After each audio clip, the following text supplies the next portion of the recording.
Supreme court फर्द वाहिद की मर्जी से नहीं चल सकती। नामजद चीफ जस्टिस का 9 रुकनी बेंच के खिलाफ नोट। जस्टिस काजी फायज ईसा ने लिखा, इदराक है कि चीफ जस्टिस ने अपने साथियों को गैर जरूरी कशमकश में उलझा दिया है। पूरी सराहत से कहता हूँ, खुद को सिविलियंस के मिलिट्री ट्रायल के खिलाफ मुकदमे से बर्दार नहीं कर रहा।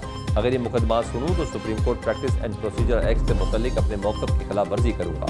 Supreme court practice and procedural act का इतलाक चीफ जस्टिस और 2 सीनियर जजेस पर होता है। सीनियर 3 जजेस की हैसियत में सिमत को दुरुस्त रखना मेरा फरीजा है। चीफ जस्टिस ने आज तक मेरे मौक़िफ़ की तरदीद नहीं की, बल्कि उन्होंने तो जवाब देना भी गवारा नहीं किया। मुझे नाचीज़ की राय में अदालत उज़्मा के सरबराह को ऐसा नहीं करना चाहिए।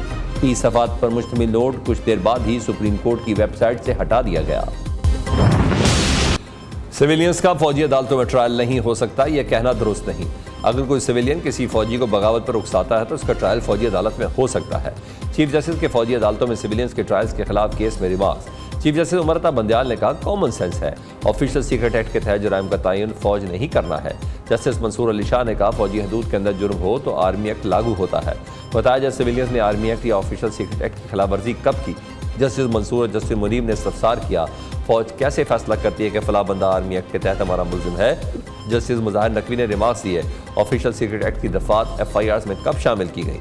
अगर एक शख्स का सिविल कोर्ट में मुकदमा चल रहा है तो क्या फौज इसकी हवालगी का मुतालबा कैसे कर सकती है। जस्टिस आयशा मलिक ने इस्तफसार किया, ट्रायल का फॉर्म कैसे तय होता है। चीफ जस्टिस बेंच बना दें तो कोई जज को माइनस नहीं कर सकता। 2 सीनियर जजेस ने एतराज किया तो इन दोनों जजेस को फौरी तौर पर बेंच से अलहदा किया गया।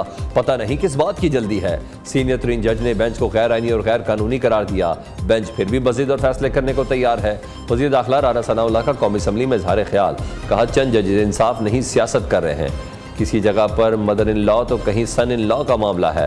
दरख्वास्त गुजार दोनों सीनियर वकला पहले PTI सरबराह फिर चीफ जस्टिस से मिले। ये सारा मामला मिली भगत से हो रहा है। आर्मी एक्ट 1952 के तहत ट्रायल नहीं हो सकता तो फिर इसे कलअदम करार दे दें। ब्रांच गया हुआ था क्लाइमेट के हवाले से, वहाँ पर एक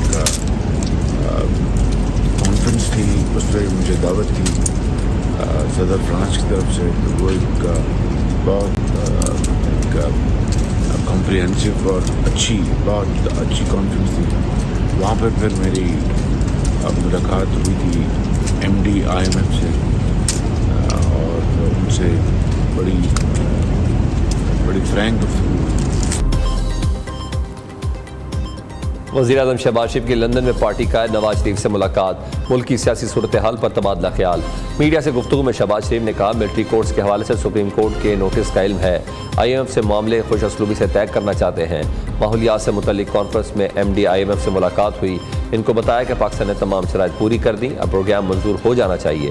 IMF कुछ मसाइल पर बात करना चाहता है। इसहाक डार और उनकी टीम IMF से राब्ते में है।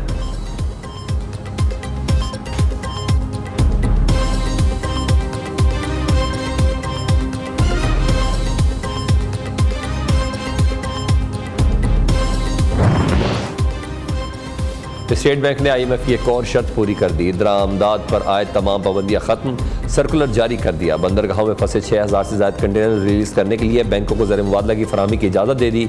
अब तमाम दरामदाद के लिए बिला तफरीक ज़र मुबादला फराहम होगा। ज़र मुबादला के मजाज डीलर्स को तमाम दरामदाद के लिए ज़र मुबादला फराहम करने की हिदायत कर दी गई है।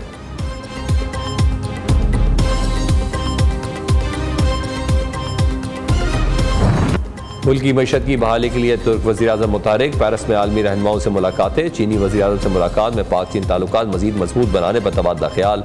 शहबाज शरीफ ने जर्मन चांसलर से मुलाकात में 163 मिलियन यूरो की फराहमी पर शुक्रिया अदा किया। वज़ीर-ए-आज़म की सदर ब्राज़ील से शोबा ज़राअत में ब्राज़ील के तजुर्बात से इस्तेफ़ादे की ख्वाहिश का इजहार। वज़ीर-ए-आज़म से यूरोपीय कमीशन की सदर और इस्लामी तरक्याती बैंक के सदर भी मिले। वज़ीर-ए-आज़म ने इस्लामी बैंक के सरबराह से मीठे आम भिजवाने का वादा भी किया।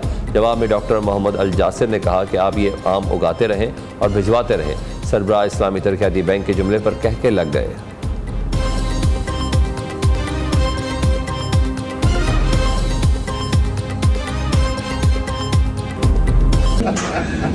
You have made my day. But keep producing it and sending it. You can't live without it. I will send you a parcel with highest quality.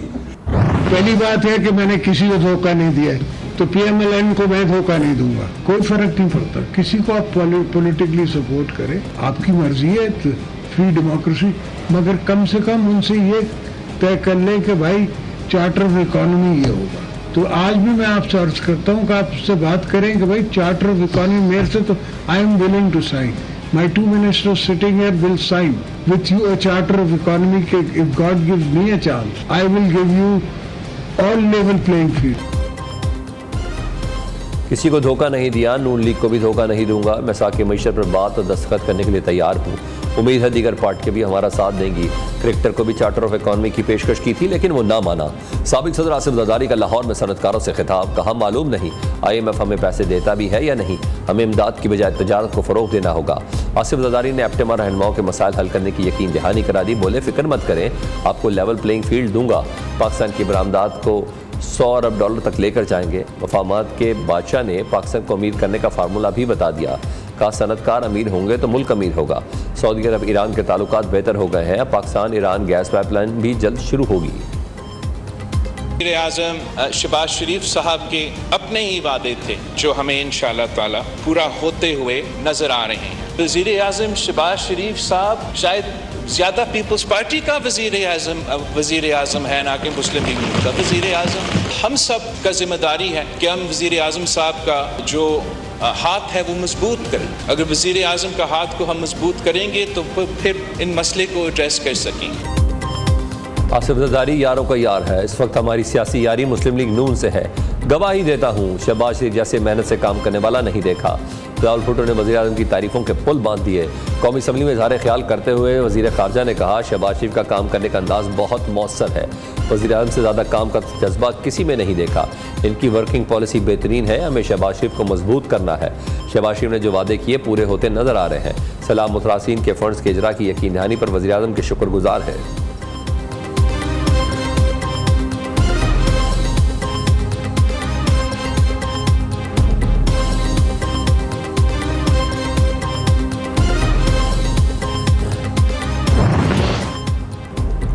Bharat और अमेरिका का गठजोड़, पाकिस्तान भारत को निशाना बनाने वाली तंजीमों के खिलाफ कार्रवाई करे. नरेंद्र मोदी और जो बाइडन की मुलाकात का ऐलामिया जारी. कांग्रेस के मुश्तरका इजलास से खिताब में मोदी को शर्मिंदगी का सामना. तकरीर के दौरान 6 डेमोक्रेटिक अरकान बाइकआउट कर गए.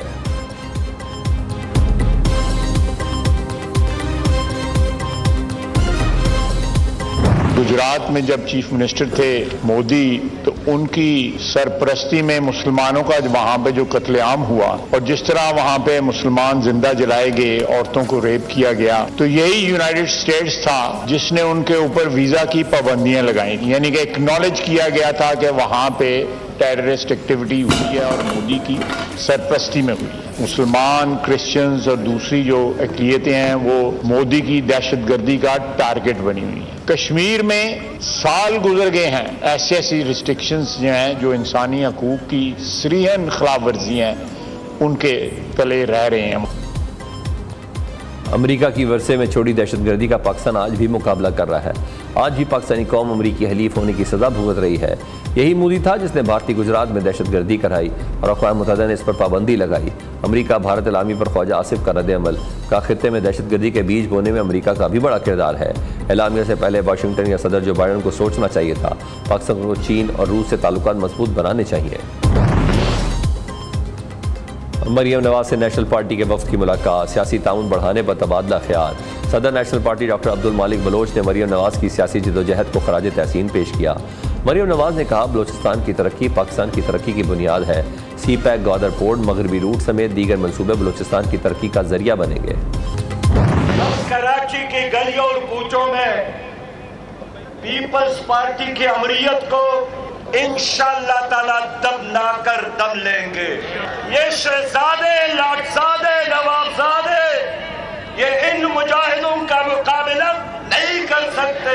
कराची के इलेक्शन में इलेक्शन कमीशन ने हमारे साथ इंसाफ नहीं किया. इलेक्शन कमीशन का फर्ज है कि एक शफाफ इलेक्शन यकीनी बनाने के लिए अपनी जिम्मेदारी पूरी करे.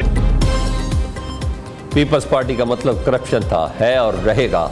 मैं पीपल्स पार्टी से बात नहीं करना चाहता. बादशाह और शहजादे अब आवाम का मुकाबला नहीं कर सकते. कराची के मैंडेट पर डाका पड़ा और इलेक्शन कमीशन खामोश रहा. अमीर जमात इस्लामी सिराजुल हक बरस पड़े. कहा कराची के इलेक्शन कमिश्नर ने सच का साथ नहीं दिया.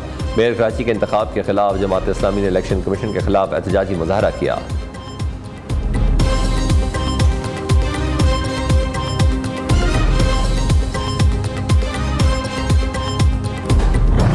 इमरान खान नहीं कहता ना, और ये शख्स जो है इमरान खान के पास नहीं जाता, तो फिर भी शायद एहसास होता किसी को। ये तो बड़ी इसने गलती की कि उस शख्स से मिला जाके, वो अगर इमरान खान के पास नहीं जाता तो शायद पीटीआई वाले कुछ वोट देते। इस कराची में इमरान खान के कहने पे वोट देंगे, जिस इमरान खान ने हमारी जो है पीपल्स बस सर्विस को आग लगाई। हाफिज नईमुर रहमान ने ज़मान पाक जाकर गलती की, ना जाते तो शायद पीटीआई वाले वोट दे देते। वज़ीर आला सिंध मुराद अली शाह ने वजह बता दी, कहा सिंध की आवाम ने हमेशा पीपल्स पार्टी का साथ दिया, हमने मेयर का इलेक्शन साफ सुथरे तरीके से जीता, कराची की बेहतरी के लिए दिन रात कोशा है।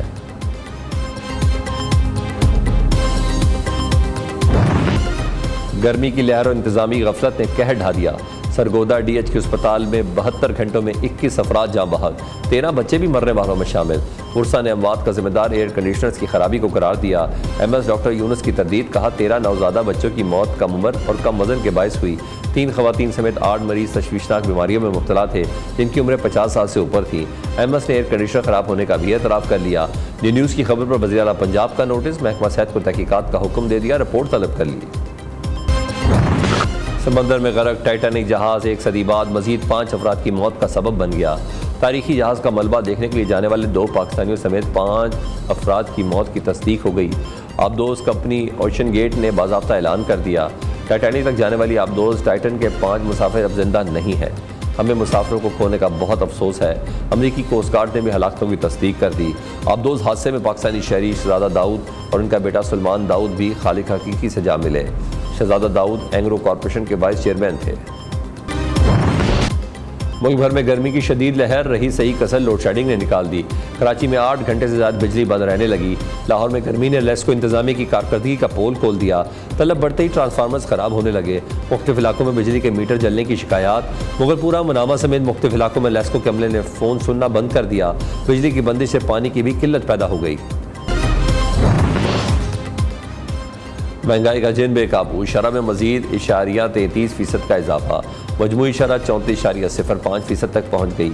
एक हफ्ते के दौरान 20 अशिया ज़रूरिया की कीमतों में इजाफा, 12 की कीमतों में कमी हुई। इदारा शुमारियात की रिपोर्ट जारी।